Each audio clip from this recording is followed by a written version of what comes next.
What's up, guys? It's three-time NFL Pro Bowler, all-decade return specialist, Josh Cribbs. I want to welcome you to the College Sports Connection podcast, where Double A, Alex, and AJ host the Mid-American Conference Best.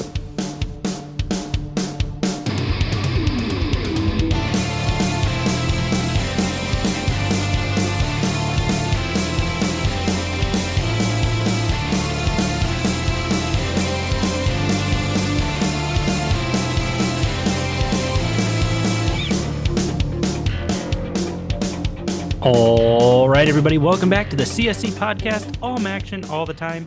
I'm your host, Alex the Captain. Joining me, as always, it's AJ the Guru. What's going on, everybody?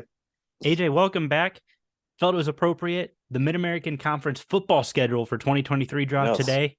I can't believe it. We are 7 months away. It feels like an eternity, but football's really just right around the corner. Like it's going to go by. We're going to hit media day, and then boom, week 0, which features a MAC team, will be here, and then off to the races we go until December. Yeah, absolutely. I mean, we get through March Madness here with the basketball tournaments coming up here in the next couple of weeks, which we're going to get into next week. But yeah, I mean, March 1st, we talked to Jeremy last week about the schedule. He said, the beginning of March is a big time, and he wasn't wrong. Looking at the schedule here, that we mentioned that week 0, Ohio starts it off. But yeah, it's going to be a lot of fun. Some new faces, some schools we haven't seen play each other in a while, which would be exciting for the conference. Some new faces in coaching, some guys who are coming into their second years as coaches. It's going to be a lot of fun. It's hard to believe it's almost here. Yeah, I can't believe it's almost here. It's but it feels like it again. It feels like it's an eternity away, right? It's one of those. We've hit that lull of post-football season. Obviously basketball's been entertaining, and you mentioned we'll get into that next week. Basketball's been a lot of fun, especially in the Mid-American Conference, and especially for our teams, both on the men's and women's side. But we'll get into that next week. Looking at this football schedule, we've got quite a few fantastic games, and I don't know. Let's just dive right into the East Division. All 12 games for all 12 MAC teams are available. You mentioned Ohio. You and I both mentioned Ohio on week 0, which is a rarity. But let's just start right here at the top with Akron. The Zips. Yeah, absolutely. Yeah, obviously they're off that week 0 there, but they start off the year at Temple, away at Temple. Should be a lot of fun. They're hosting Morgan State. Then they're on the road for UK and IU. Both really good games. This would be really fun to watch. You've been to UK. I've been to IU as a fan many a times. It's a great place to see a game. Memorial Stadium's a blast. After IU, they get into conference play on September 30th against Buffalo. They're host 2, Buffalo, then home for NIU, on the road for 2 at Central, at BG. They got a bye week, the 28th. And then they host Kent State, go to Miami, go to Eastern, and they finish the season off at home against the Bobcats. So let's just dive right into that first one. Obviously, they play Temple. It is at Temple up there in Philadelphia. Temple is on a 6-game win streak against the Zips. The last time Akron beat Temple was in Akron, Ohio, when Bobby Wallace was coaching Temple and Lee Owens was coaching Akron. 1999, it was a 25-15 win for the Zips. But ever since then, it's been pretty ugly. The closest game for Akron has been their 2007 loss, 24-20 at Temple. And then everything else has been pretty much all Temple, 56-17, 30-0, 41-3, and most recently in 2021, 45-24 Temple at Akron in 2021. I like Joe Moorhead. I don't see this really switching. I feel like Temple probably extends this lead. That being said, I love the competitive schedule Akron is coming out with. Last year we saw Akron, I think they played Michigan State, and that was kind of one of their bigger competitive games. But they came out and they played St. Francis right away. Now they're going and almost lost that one. Yeah, almost lost that one. And now they're going out. They're taking on Temple on the road, starting away from the friendly confines of Infocision Stadium. They are home for Morgan State, as you said, which that one I see as a win. We can talk about the regular season schedule, but that non-conference slate, I don't see Akron beating Kentucky. I think there's a chance They could.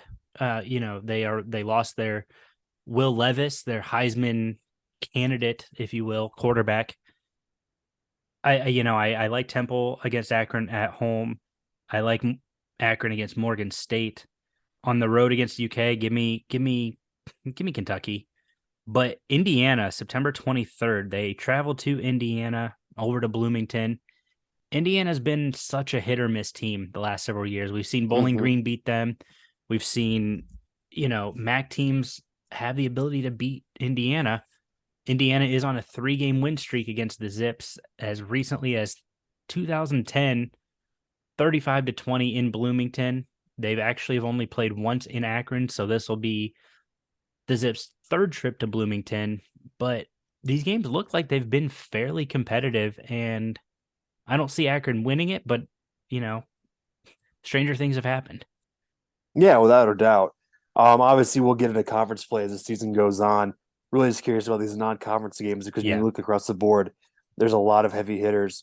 Moving on here to BG, they go to Liberty, host Eastern Illinois, head up to the Big House. They're week 3, and I think you're trying to go to that one, aren't you? Yeah, I'm trying to go to that one. I mean, it's close, it's local, it's a good opportunity to cover Bowling Green football, something that we unfortunately haven't really done much of, but it's an opportunity for us to do so. So I'm trying to make that trip to Ann Arbor for that one. You look at Liberty too. That's a great matchup week 1 too. I mean, obviously Hugh Freeze has left and gone to Auburn, but nevertheless, he instilled a good program up there at Liberty, and they've been playing great ball here the past couple of years. Liberty looks really good, so I like this game for BG for a couple reasons. The one, it's a great non-conference game, forces Bowling Green out to the road. They get away from Deutsch Perry. They do travel down to Liberty. So I do like this. Liberty was a bowl team last year. They came up just a little bit short against Toledo in the Boca Raton Bowl this last year. Bowling Green, who beat Toledo in the waning seconds of the Battle of I-75 last year. So this Liberty game is really interesting. Bowling Green has a 1-game win streak, and they've only played once. This was back when Liberty was an FCS program. FCS, yeah. 62-3 in favor of the Falcons. This was back in 2003 when Bowling Green was pretty good. They were nationally ranked, I think, for a little bit of time. That was Urban Meyer era. So this is a Bowling Green team who a little bit different. I do like this game for them. It's going to be a good competitive game. Liberty at home. I don't know. That one should be a fun one. You mentioned Michigan. Is that what, Northern Iowa Panthers or Illinois? East Illinois Panthers. I like Eastern Illinois in that game. I like BG in that game against Eastern Illinois. It's at home. It's an opportunity for them to come out, play some football, especially after what could be a pretty solid win on the road. Good opportunity for them to potentially start the season 2-0 before traveling up to the Big House. Mm-hmm. Bowling Green has played Michigan twice in Ann Arbor. The last time they played in Ann Arbor, Michigan won 65-21. Dave Clawson was the coach at Bowling Green. Rich Rodriguez was the coach at Michigan. 65-21. And then in 2000, the Falcons fell to the Wolverines 42-7 back when Lloyd Carr was coaching the Wolverines. So only one MAC team has ever beat Michigan. That is Toledo in 2008. Michigan, fresh off a playoff appearance, fresh off their second straight Big Ten championship. A little bit of a tall test for the Falcons. I know BG is starting to look good, starting to really come into their own. It's a tall order to go in and beat a playoff team at their home stadium. Yeah, without a doubt. And then obviously it's interesting too because they BG does jump into conference play right after Michigan, but then they go to Georgia Tech right after that, then go back into conference play. Well, that's an interesting jump there. But we move on here to Buffalo. They're at Wisconsin, host Fordham and Liberty. Then they're on the road down to the Raging Cajuns of Louisiana. The Fordham game is going to be interesting too because they gave OU a huge run last year into double overtime. That was a great game. 58-56 or whatever the final score was. Mm-hmm. A lot there. Obviously heading up to Madison, up to Camp Randall. That's always going to be a tough one no matter who you are. If you're Power Five or whoever. Really, that's a tough place to play. Fordham Buffalo's only obviously played them once in their once, history, so yeah. that'll be a fun one. And then we go back to Liberty. Liberty comes to Buffalo. Short trip for them. Another conference or another MAC versus Liberty. That'll be a lot of fun. The Raging Cajuns, I know nothing about. Down in So Louisiana. so Louisiana, this one's an interesting. Eastern Michigan played them last year. This is the first time Buffalo and Liberty or Buffalo and Louisiana are playing each other. They have no previous matchups in their history. Mm-hmm. I think the odds are probably just initial odds are probably in favor of Louisiana. They did beat Eastern Michigan last year at their place down there in Louisiana. Mm-hmm. But this will be an interesting one, right? You know, you mentioned the Liberty matchup. They've only played Buffalo twice. You mentioned Wisconsin. They've played Buffalo twice. Fordham, I can't really pull up any previous data on them. But I really like this Liberty match or this Louisiana matchup. This is going to be one that I think if it was at home for Buffalo, I think I like them. Buffalo's played some really good Power 5 programs lately. They've played Coastal Carolina the last 2 years, have had competitive games with them. I like Louisiana. Again, just this is all out of conference way before we know anything about the teams. This is just my early prediction. I really like Louisiana at Louisiana, but I do like but I do like Buffalo at home against Liberty. Mm-hmm. Those are going to be some really, really good games. Yeah, absolutely. You kind of look at these first, three teams we've talked about. There's going to be a lot of interesting football played. We move on here to Kent State. They go down to UCF. Week 1, travel to Arkansas. Week 2, week 3, they're playing Central Connecticut State University, and then they host Central Connecticut, and then they're on the road to Fresno. So that I think it's interesting because Kent State gets kind of a break in their non-conference this year compared to what they had last year. 3 playoff potential teams in the first 4 weeks. Oklahoma, Washington, and the Georgia national champions in Georgia. Yeah. And they gave Georgia a run for their money. They did. Yeah, early on there. Yeah. And this is kind of a break for Kent State. It's good for Kent State, I think. And you kind of look at the UCF, they're still UCF. They're good. Scott Frost left them in a good place. Scott Frost treated them really well. Kent State actually owns a 2-game win streak on them right now, dating back to when they were a conference opponent in the Mid-American Conference. Right. Week 2, obviously, Arkansas, they're playing great. They finished the year, I believe, it ranked last year. Central Connecticut State University, I know nothing about. I had to Google who that was, to be fair. Mm-hmm. But then as Fresno, they're always going to ball out here in the Mountain West Conference. Yeah. So that Arkansas, that might be one we could get you out to because that's down at Fresno. That's like 12 hours. Okay, fair enough. Yeah. Hey, the furthest I'm going. Yeah, the furthest I'm going, the closest to me is Nebraska. Fair enough. Which I'm already playing that one. Looking at this Arkansas one, this is an interesting matchup, right? So Arkansas, quality program. They've been that way for years. Everybody remembers the famous Brett Bielema attempted dunk on Ohio State in their non-conference schedule and how they don't play anybody. And then they go out and they lose to a Mid-American Conference team. Yeah. This is the first time Kent State and Arkansas are playing each other. So I'm really, really curious to see how this one goes.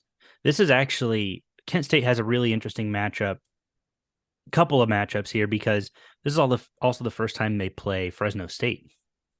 They've never played them before either. Okay. So I'm really excited for Kent State. They're getting opportunities to play teams they haven't played before. But UCF, they're Power 5 now. Starting next year, they're officially a Power 5. And they've done what they needed to do to make that transition.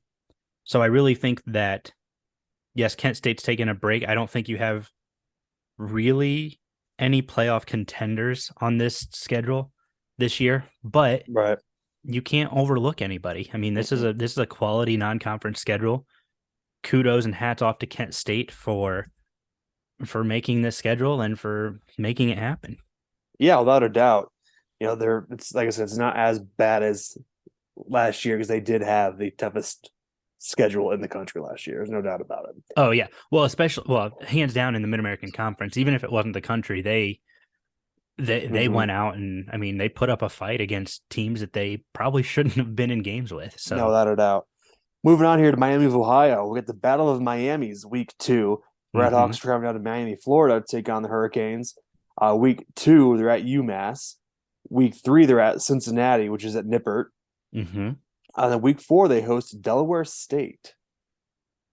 Let's So Miami, they might not get a win till week 3. They might not get a win till week 3, but I don't know. Like UMass, I think Miami beats UMass. That's yeah. There's a chance. That's week 2. I mean UMass is not good, Mm-mm. and That's like Don Brown, right? yeah, it's Don Brown, and we've seen what Miami's capable of when they have their team. Brett Sure. Gabbert's coming back, Yep. so that I mean that's a huge boost for them. And that's going to be a quarterback battle too. Because when you look at Smith, he didn't play awful last year. No, he looked good, but I wouldn't be surprised to see them in some sort of packages where they say, "Hey, we're gonna do this," and they do like a wildcat Yeah. with Smith, and Avion Smith did an excellent job filling in on the year. So Miami and UMass, Miami's 3-1 against UMass since 2012. They've all their games have been decided by 10 points or less. So that's going to be an interesting one. Largest Mhm. margin of victory, 11 points or less, 27-16 in favor of the Red Hawks. Miami did lose to UMass in 2013. This was also during the dark years of Miami. If I look at 2013, um, Miami went 0-12 that year. Mm-hmm. So, you know, we'll see. That'll be an interesting one. The one I want to talk about though, Miami versus Miami. This is, I don't have a map in front of me, but I'm going to pull one up. Um, could this be the new battle of I-75?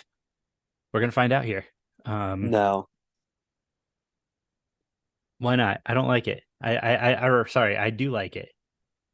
Yeah, I But don't is think. I Coral think. Gables that far off of Yeah, that's on 75? the Atlantic. That's on the Atlantic side. Um, 75 goes to Tampa. I don't know if it shoots over or not. it does. Does it?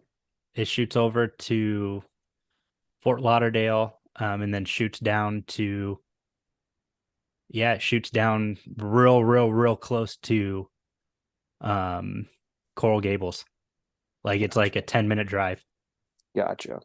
And then obviously Miami, Oxford, Ohio is just off 75. But jokes aside about it being the Battle of I-75, I think the U wins it, but this is going to be an interesting game because Miami is now breaking in a second new offensive coordinator. Yeah. This will be, it was almost Jason Candle Almost. again. So I like this Miami matchup. Miami's got a tough non-conference 3 straight on the road Mm-hmm. before coming home for Delaware State. And then they go back on the road to Kent State. So Cincinnati, I've talked ad nauseum about my frustration with this rivalry and the fact that they're forcing Miami to come and play at Paycor Stadium now as the home team. If it's a rivalry game, either both sides played on a neutral site or you do the home and home. That's my feelings. That's where I'm always going to sit. But I think you're right. I think there's a chance they beat UMass and they could finish this non-conference 2-2. 1-3, I think is probably most likely, solely because they're going to be, I'd probably beat up from that Miami game, come limping in to Foxborough for the UMass game, and then come back home, if you will, against Cincinnati.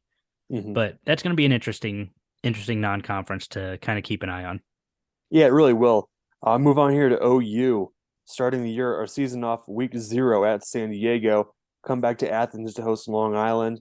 Back on the road down to Boca Raton, Florida to take on Florida Atlantic.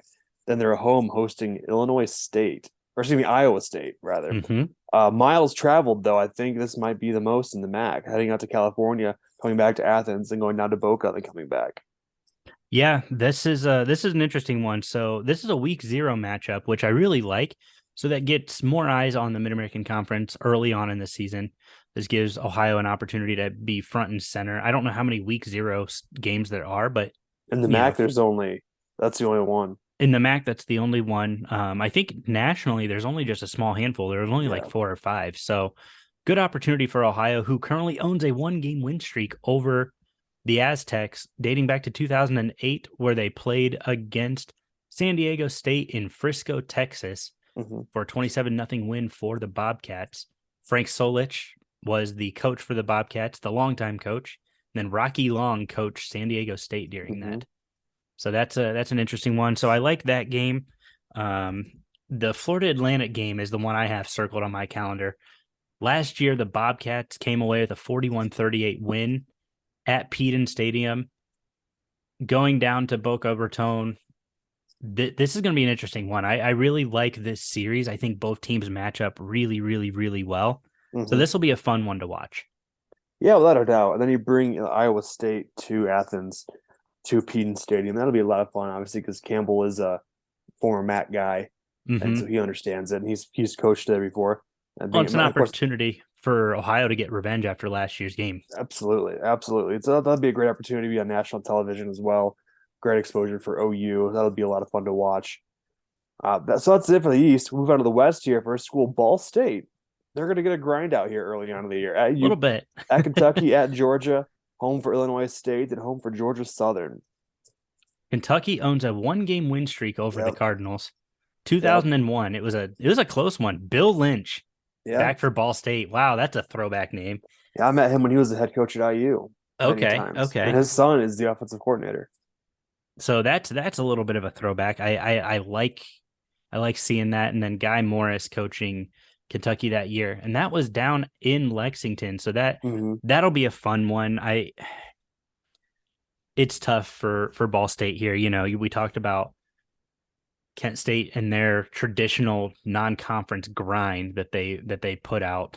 Yeah. You know, Ball State back-to-back SEC programs, and I don't see them getting a win until what is that? Indiana State. Indiana State, the Sycamores. Yep, the Sycamores come to Muncie, then Georgia Southern, who Ball State's had their battles with over the years too. Comes to Muncie, then conference play starts. But yeah, it's going to be tough. UK is going to be a tough one. Georgia, obviously, I'm going to try to get down to that one. That's just going to depend on airfare. But yeah, Illinois State coming into town. I went to school towards Illinois State. They take their football very seriously. It's a basketball school, don't get me wrong, but football is no joke there either. So that'll be interesting. And, obviously Ball State will be breaking in a new quarterback as well. And a new running back. Well, kind of, sort of. I mean, Cooper comes in, transfer from Kent State. Marquise Cooper comes in as Carson Steele heads west to California to UCLA. So here's my question for you for Indiana State. That's a rivalry game, isn't it? No. You sure about that? I don't think they ever played when I was in school. When did you graduate? 17. When did you get to Ball State? 13. They played once, and Indiana State won the game for the victory. The Blue Key Victory Bell is a rivalry game that dates back to 1924. Has been played sporadically since 1991. They've actually, since 91, have only played 3 times. But Ball State owns the overall rivalry record in this series. But it is because I thought I remember reading this somewhere. The reason it hasn't been played as often is because Indiana State is an FCS program. FCS, yeah. So because when I was there, my first year, the only FCS school that I remember playing is Illinois State. Yep. That was my first year there. So yeah, I don't remember ever playing Indiana State. So yeah, apparently it's a victory bell or for a Blue Key Victory Bell, and it looks like it's a trophy game. So interesting. That's I mean, I've been in the facility many times and never seen it. Well, that's because Ball State lost it on the last. You'd think there'd be like a picture of it or like a, hey, this is what it is. But yeah, I don't maybe I've seen it. Maybe. Yeah, no, that's fair. But so I'm sure Indiana State's excited to try to defend their defend the bell. But I think this will be a good opportunity for Ball State to get that back and then not play them again. They do play Georgia this year, like we mentioned. Mm-hmm. First matchup between Georgia and Ball State, so that'll be a lot of fun. Obviously, I know you're talking about if you can make that work, that'll be cool. And then they do play Georgia Southern again this year. They lost to them last year at Georgia Southern. It looks like they're at home this year, right? Yeah, yeah, they've had their battles over the years with them in bowl games and stuff like that, and in regular season. So that'll be an interesting one. My new coach who's got his hands full this year. He's got a lot of work. I'm excited to talk to him at media day about the changes that's going to go on in the program this year. I'll move on here. Central Michigan. They start out at Sparty. Then they host New Hampshire. Then they're at Notre Dame. And they're at South Alabama. This Michigan State game. Like, I hate that there are so many excellent Power 5 matchups with the Mid-American Conference in week 1. Yeah. Because I want to go to them all. And I can't, obviously. But, looking at this Michigan State game, Sparty barely came away with it back in 2018. And yeah, they own a 4-game win streak, but Central Michigan's ripped 3 off of them since 1991. Yeah. Yeah, and obviously New Hampshire program is going to come into Mount Pleasant. Don't know a lot about them. I'm sure they play the occasional MAC school here and there. Don't know a ton about them, but you go down to the Notre Dame game, week 3. That's going to be a test because Notre Dame struggles against the Mid-American Conference. Notre Dame struggles against the Mid-American Conference, and this is also their first matchup, so you don't really know each other, similar to the Toledo game a few years ago. Yeah, and Coach McElwain's coached these type of things before, so it's nothing new to him. Yeah. Obviously, Ball State almost beat Notre Dame a couple of years ago. Toledo was 5 seconds away from beating them, it seems like. Yeah, Toledo, yeah. If they had just kneeled after they got the first down, Toledo kicks a field goal to win the game, which, that's the Monday quarterback in me, right? Coming out like, oh, if you'd done this, but I mean, that was a great game. And yeah, Notre Dame, they match up well against Mid-American Conference teams. They obviously get the win, but it's always a battle. Yeah. Cause I believe Ohio State goes to Notre Dame the week after that. Yep. And then South Alabama is, who Central Michigan wraps it up with. And they played them last year. 38-24 loss to South Alabama in Mount Pleasant. So this one's on the road down there in Alabama. That'll be a good game. I'm excited to see what they do. I feel like Central Michigan in the back half of the season started to kind of come into their own a little bit. They just really struggled in that first half of the season last year. Yeah, they really did. Move on here to Eastern. They're going to host Howard week 1, and they're at Minnesota, at Massachusetts, and they're at Jacksonville State before they start conference play at Central. Howard's an interesting one. Couldn't even tell you where that is. Nope. So we'll move on to Minnesota. Yeah, obviously, Minnesota is very prone to losing to the Mid-American Conference. BG went up there a couple of years ago and beat them. Obviously, with Coach Fleck being a former Mid-American Conference coach and receiver at Northern Illinois, and then coaching at Western. That'll be a fun one. That'll be a good test for Eastern too. Their first ever matchup between those two programs as well. That'll be a good matchup. Yeah, I like it. Well, I like it a lot because it's an opportunity to take Minnesota on at their place. The MAC has, looking at the schedule, the MAC has 8 opportunities to keep the Big Ten streak alive. Sure. And, Eastern went out to Arizona State and beat them last year. So it's nothing new to them. And then Herm Edwards was fired. He was literally fired under the goalpost. Yeah. So I think that's one of the more intriguing non-conference games in the conference this year. Obviously, we see UMass a few times in the schedule throughout the conference. And then obviously Jacksonville State, who they make some noise at the FCS level also. Yeah, no, I like the Jacksonville State. I don't know that I like bookending your non-conference with 2 FCS programs. I think, I like what Kent State traditionally does, where they go 3 or 4 Power 5 and then MAC schedule. I know it puts a lot of burden on them to be more competitive and win in the MAC, but I like what they do with that. I don't know that I like what Eastern Michigan is doing with with two FCS programs. I don't want the MAC to. This is my fear. Is like, yes, you get your Oklahomas, you get your Alabamas who schedule the FCS programs once a Yeah. year, whatever. I think that really, I don't want to say that needs to be the rule, but I think that in order to look good, in order to be competitive, you need to challenge yourself. And we're seeing that with Central Michigan's schedule this year, right? They've got one FCS program, they've got two Power Five, and then they've got a quality group of five. So I like that. Same with Ball State, two Power Five, Indiana State in the FCS, and then a quality Georgia Southern. Yeah. So I really like that, and I wish Eastern would go adopt that model now. Eastern looks good. I mean, last year they won 9 games. They went 9-4. They looked excellent on the year. I think that they are I don't want to say an early betting favorite to win the Mid-American Conference, but I think that they've got the opportunity to do so. The contend, yeah. So, I mean, these are some good games. There's a world in which Eastern goes 4-0 in non-conference. There's also a world in which they go 2-2, 1-3. 2-2, so, yeah, without a doubt. Move on here to Northern Illinois. They head out to Boston College week 1. And week 2, they host the Salukis of Southern Illinois. Week 3, out in Lincoln, Nebraska. Then week 4, they host Tulsa. I like this schedule a lot, mainly because at Nebraska is the closest game to me. Mm-hmm. So I think I'm going to make that. The wife and I are going to make that trek 7 hours to Lincoln. I love it. That'll be a real cool experience out there. Oh yeah, you get to go sit in Lincoln, Nebraska, watch some college football. Yeah, watch a MAC school go in. This is a winnable game. I think so. For Northern Illinois. Absolutely, it's the Matt Rule era now. So obviously that'll be his 3rd game at Nebraska. Don't really know what's going on with. Obviously seems like he's beloved there and things are going great. Mm-hmm. But obviously things change when you get into the season, so that's gonna be really fun to watch.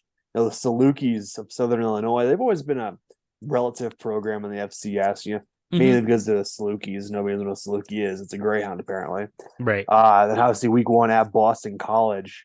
This is their 4th matchup. I think that's a winnable game too. I think it's a winnable game. So I'm looking at it. They've played each other 3 times since 1971. Twice in the Rod Carey era, where they actually, I don't know if this was Boston College just saying, "Hey, we'll do a one-off with you," but it looks like they went 2015 in Chestnut Hill, Massachusetts. Boston College won 17-14 in 2015. 2017, they came to DeKalb, and Boston College escaped with a field goal win, 23-20. So I don't know what they were kind of doing there. I don't like the non-back-to-back on the years, but I do like that they did a home series with Northern Illinois. So I respect that. So I hope that means Boston College comes to Northern Illinois in a couple years. Yeah, without a doubt. Obviously, the last game of the non-conference we forgot to mention here is Tulsa. That's going to be an interesting one too. Their new head coach, Kevin Wilson, the former IU head coach, a former Ohio State offensive coordinator. I think that's going to be a tough one. That's at Northern Illinois, but that'll be an interesting game. I could see that being a very high-scoring game. So I want to revisit Nebraska for a quick second. Yeah. 2017, Northern Illinois went into Nebraska 21-17 and won. So there's a precedent and there's a history of Northern Illinois winning in Nebraska, winning in Lincoln. They've never come to DeKalb. They've always had to go to Nebraska. Northern Illinois is 1-3.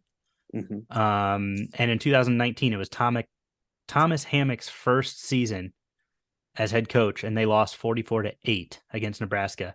But there's an opportunity here for Northern Illinois to win this game, like we mentioned. You said they play Tulsa, that last one? Tulsa, final non-conference game at Northern Illinois. So I'm excited for this one. This is another, I talked about circling games in my calendar. This is another one I'm really excited about because, one, Tulsa eked out a 3-point win last year down in Tulsa, Oklahoma against Northern Illinois. Northern Illinois absolutely has an opportunity to even this series and steal a win back from Tulsa. And frankly, I think they can do it. Sure. So I really like this non-conference schedule. Again, this is one that it's going to depend on Rocky Lombardi being healthy. It's going to be depending on that whole team being healthy. That was a team that was riddled with injuries last year, as we Yeah. very well saw. And this is one of those teams too that, a couple of years ago when we talked to them, they were all freshmen, Mm-hmm. and now they're sophomores as freshmen, and now they're all seniors. Yep. So they're really interesting to see what happens there. Move on here to Toledo. They start off at Illinois week 1, then host Texas Southern, then they host San Jose State, and then they play 2 conference games, and then they're at UMass, another UMass in the Mid-American Conference this year. But Illinois could be a fun one. So let's talk about this Illinois one for a second. This is a perfect storm. Toledo can absolutely beat Illinois. This is not Ohio State, right? This is Illinois, who last year I think they had a pretty solid defense, if I'm remembering correctly. Very good, yeah. But their offense just couldn't do much. Like they won games because of the defense. Yeah. Toledo has a really high flying offense when it's clicking. Mm-hmm. And they didn't really lose anybody. In fact, they're getting some offensive linemen back who were out last year. So Toledo has an opportunity to kind of beef up on that offensive line. This is the first matchup between Toledo and Illinois. Who's the coach at Illinois right now, AJ? Brent Bielema. What happened the last time Toledo played Brett Bielema team? He was at Arkansas, right? He was at Arkansas. Yeah, he beat him, yeah. If that's not the storyline of that weekend, I don't know what should be. Sure. Because that, to me, is a huge storyline. So that's a winnable game for Toledo. I don't know. That week 2 game, I'm not as worried about. That's the home opener. Week 3, they play San Jose State at home. The last time they played, Toledo won that game in 1981. I don't know if it was a bowl game. No, it looks like a regular season matchup out there in Fresno. So that'll be a fun one. San Jose State is a quality team. That's who was it? Eastern Michigan played in the Potato Bowl last year, right? Yeah, it's not too Ball State beating the Arizona Bowl. Yep. So San Jose State, they play MAC teams, and it's always competitive, and I really like that. Yeah, without a doubt. And then you mentioned UMass as well to round out their non-conference after playing Western for a conference game. Toledo's got a 6-1 record against them since 81. They currently own a 6-game win streak. Right. I'm not worried about this game. Like you said, this will be the 3rd straight year Toledo's played UMass. So I think that's really interesting. Sure.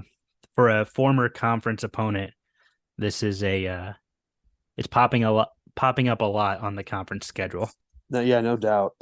We move on here to the last school to cover here, Western Michigan. They opened up the season against St. Francis, who gave Akron a run last year, week 1. Mm-hmm. Took them into overtime, I believe it was. Mm-hmm. Then Western's on the road for a while. They're at Syracuse, at Iowa, and they're at Toledo, home for Ball State, and then they're on the road at Mississippi State. So, Coach Lance Taylor's got his work cut out for him his first year at Western. Yeah, that's not a friendly schedule. Not at all. St. Francis, I think Western probably wins that game. I think Western just top to bottom better than Akron, just skill set wise alone. Yeah, absolutely. So I think you probably win that game on August 31st. Yep. They go to Syracuse. Yeah. Western Michigan is 0-2 against Syracuse. The Tim Lester era, 2018, they've lost 55-42 in Kalamazoo. Then the year after, they lost 52-33. Dino Babbers is the coach there at Syracuse still. So the former BG coach. BG coach, yeah. So I think that's an interesting matchup. But yeah, I think you're right. He's absolutely got his work cut out for him in that game, because guess who they play the week after? At Iowa. God. And this was one I thought about going to also. So, fun fact. Western Michigan has a winning record against Iowa. Do they? They are 2-1 against Iowa. And both of those wins have come in Iowa City. The losses also come in Iowa City. This was back in the Bill Cubitt era. Yeah. And then this tells you how long Kirk Ferenz has been there. In 2000, Western Michigan beat Iowa at Iowa. Gary Darnell was the head coach for Western. Kirk Ferenz was the head coach at Iowa. So 2000, Yep. 2007, Kirk Ferenz, Bill Cubit for Yep. Western Michigan. And then they finally beat Western Michigan in Iowa. PJ Fleck was the head coach in 2013. Kirk Yep. Ferenz 59-3. Yeah. Yeah. I mean, Ferentz was Wow. with the Browns and up until 95. And I think he went to Baltimore for a little bit. And Yep. then he took the Iowa job. But yeah, that's a grind. Then obviously 2 MAC games and then heading down to Mississippi State. This Uh, one is super weird because Yeah. normally you'll see one MAC game and then we'll wrap up the non-conference. We're seeing two. Yeah. And And then they're on the road early, yeah, often. 4 of their first 6 games are on the road. Yeah. And then Western gets I don't even want to say they get a break because they really 1, 2, 3, 4, 5. They only play 5 home games this year Yeah. out of their 12. So that's a tough one. Then they've never actually played Mississippi State. So that should be fun. I think Mississippi State probably has the overall advantage. They finished 9-4 last year. Yeah. But we'll see what happens. Yeah, without a doubt. That's a fun schedule. That's gonna be an Yeah. interesting one. Let's take a quick look here. What games, big games that you have highlighted for that non-conference? We can dive into conference play later. I'm not worried about that. These non-conference games I really, really love.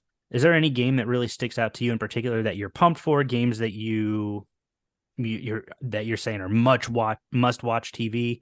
Anything that jumps out at you?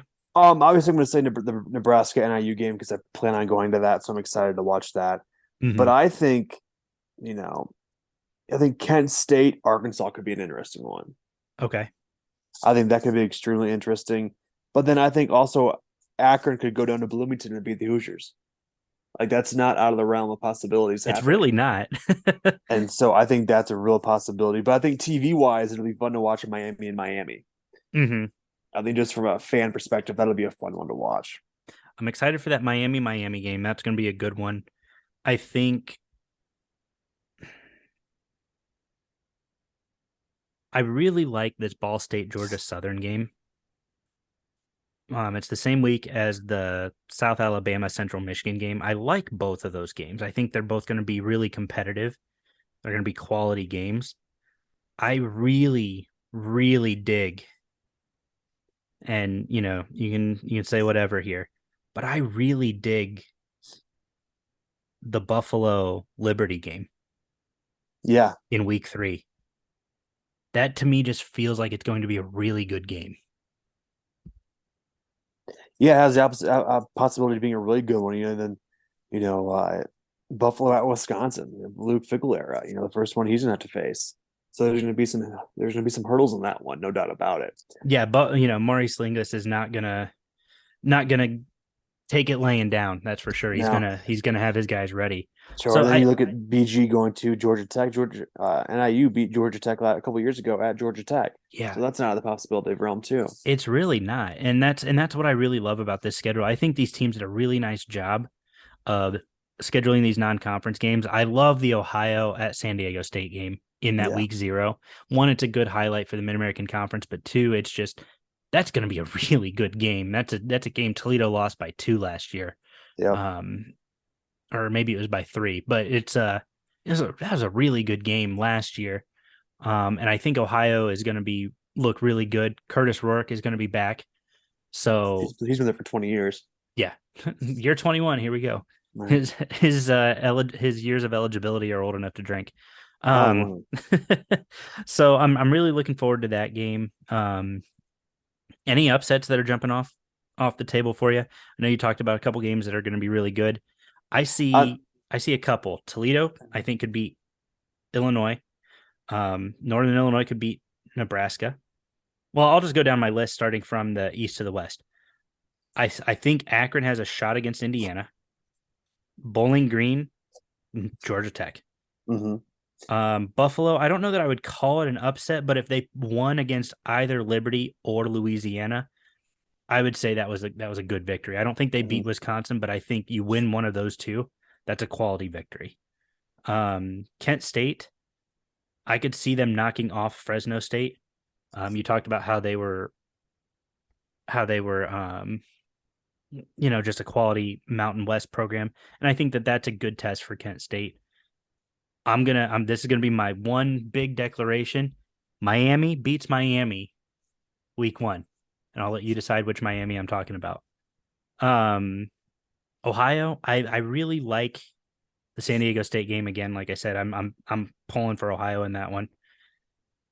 Ball State against Georgia Southern at home, that changes things. I really like them at home in that game. Gets Mike New a chance to kind of get back in the saddle a little bit.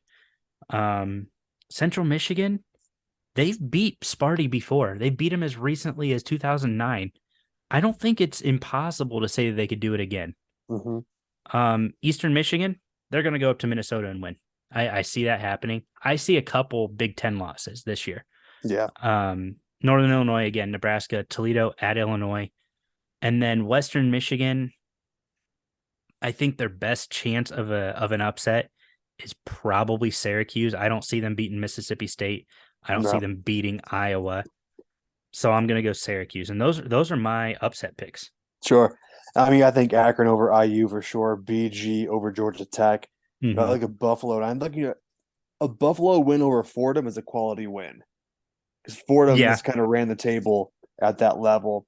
So I think Buffalo, if they get a win over Fordham, that's huge. You know, Kent State, they go down to UCF and win that one. I think that's a big one. I think Miami of Ohio could beat Cincinnati this year.